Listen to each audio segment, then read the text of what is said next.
Market വ്യൂവിന്റെ closing ബെല്ലിലേക്ക് എല്ലാ പ്രേക്ഷകർക്കും സ്വാഗതം. ആദ്യം തലക്കെട്ടുകൾ.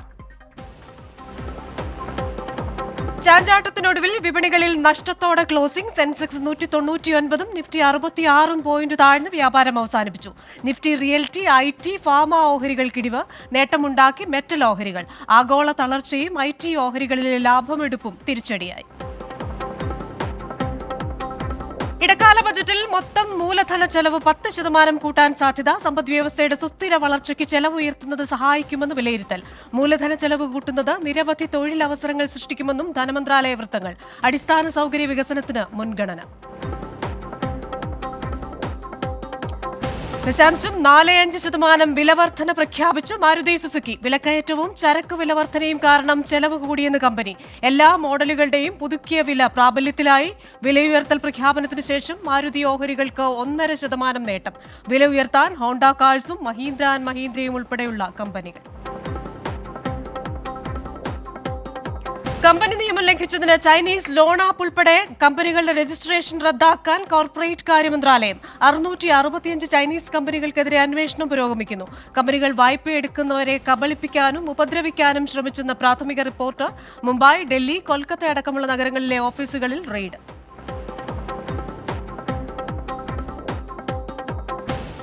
വിലക്കയറ്റത്തിനെതിരായ പോരാട്ടം അവസാനിച്ചിട്ടില്ലെന്നും പലിശ നിരക്ക് താഴ്ത്തുന്നത് ഉടൻ സാധ്യമല്ലെന്നും IMF deputy managing director Gita Gopinath. കടുത്ത സാമ്പത്തിക മാന്ദ്യത്തിന്റെ ബാധ്യതകൾ കുറയ്ക്കാനുള്ള ശ്രമത്തിലാണ് രാജ്യങ്ങളെന്നും ദാവോസിലെ ലോക സാമ്പത്തിക ഫോറത്തിൽ പരാമർശം. തൊഴിൽ വിപണിയിലെ മാന്ദ്യവും മറികടക്കാനാകുമെന്ന് ഗീതാ ഗോപിനാഥ്.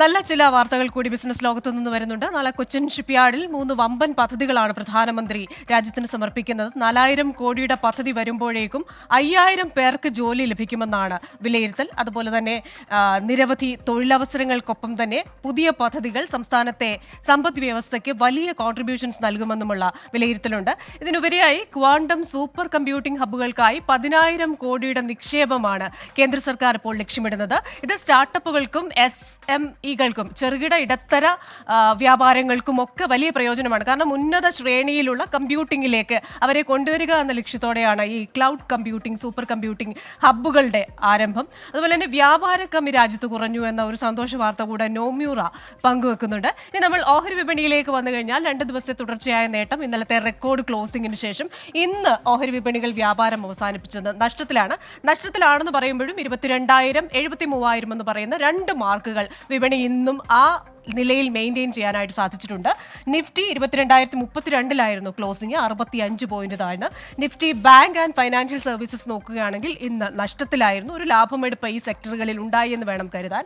അതേപോലെ തന്നെ സെൻസെക്സ് നോക്കുകയാണെങ്കിലും ആ 73,000 എന്ന് പറയുന്ന സംഖ്യയ്ക്ക് താഴ്ന്നിട്ടില്ല. 199 പോയിന്റ് താഴ്ന്ന് 73,128 ഇന്ന് സെൻസെക്സിന്റെ ക്ലോസിംഗ്.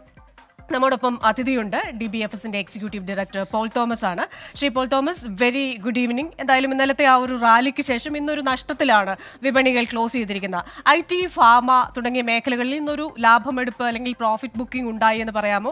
ഒപ്പം തന്നെ കേരളത്തിലെ ചില ഓഹരികൾ നല്ല ഒരു നേട്ടം കാഴ്ചവെക്കുന്നുണ്ടല്ലോ. പ്രത്യേകിച്ച് ആസ്റ്റർ DM ഒക്കെ ഇന്ന് ഒരു ഓഹരിക്ക് 120 രൂപ ഡിവിഡൻഡും പ്രഖ്യാപിച്ചിട്ടുണ്ടല്ലോ.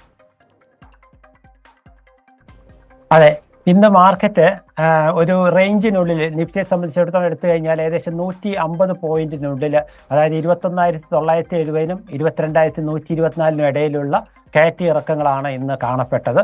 മാർക്കറ്റ് ഒരു ചെറിയ ഒരു തിരുത്തലിൻ്റെ പാതയിലാണെങ്കിൽ പോലും മാർക്കറ്റിൽ ഒരു ഹെവി സെല്ലിംഗ് ഒന്നും മാർക്കറ്റിൽ വരുന്നില്ല എന്നുള്ളത് വളരെ പ്രത്യേകതയാണ്. മാർക്കറ്റ് ഒരു കൺസോൾട്ടേഷൻ ഫേസ് എന്ന് വേണമെങ്കിൽ ഇതിനെ വിശേഷിപ്പിക്കാം. ഇത് ഈ ലെവലിൽ മാർക്കറ്റ് കൺസോൾട്ടേറ്റ് ചെയ്ത് വീണ്ടും കരുത്താർജിക്കുകയാണ് സാധാരണ ഒരു ബുൾ ഫേസിൽ ഉണ്ടാകുന്ന പതിവ്. കേരള കമ്പനികൾ പലതും ഇന്ന് വളരെ നന്നായിട്ട് പെർഫോം ചെയ്തു. മണപ്പുറം ഫൈനാൻസ് 2% മുകളിലാണ് ക്ലോസ് ചെയ്തത്. ആഷർ മെഡിസിറ്റിയെ സംബന്ധിച്ചിടത്തോളം അവരുടെ ഗൾഫ് ഏരിയയിലുള്ള ബിസിനസ് ഇന്ത്യയിലെ ബിസിനസ്സുമായിട്ട് ഡീമർജ് ചെയ്യുകയും അതിന് പ്രകാരം ഒരു 120 രൂപ പെർ ഷെയറിന് ഡിവിഡൻഡ് കൊടുക്കും എന്നും പറയുന്നു. അതൊരു വളരെ പോസിറ്റീവായിട്ടുള്ളൊരു ന്യൂസ് ആയിട്ടാണ് എടുത്തിരിക്കുന്നത്. അങ്ങനെ 6.4% ഉയർന്നാണ് ആസ്റ്റർ മെഡിസിറ്റി ഇന്ന് ക്ലോസ് ചെയ്തത്. 425-ലാണ്, 6% ഉയർന്ന് 425-ലാണ് ക്ലോസ് ചെയ്തത്. അതുപോലെ സൗത്ത് ഇന്ത്യൻ ബാങ്ക് 6.4% ഉയർന്ന് 29.65 ക്ലോസ് ചെയ്തു.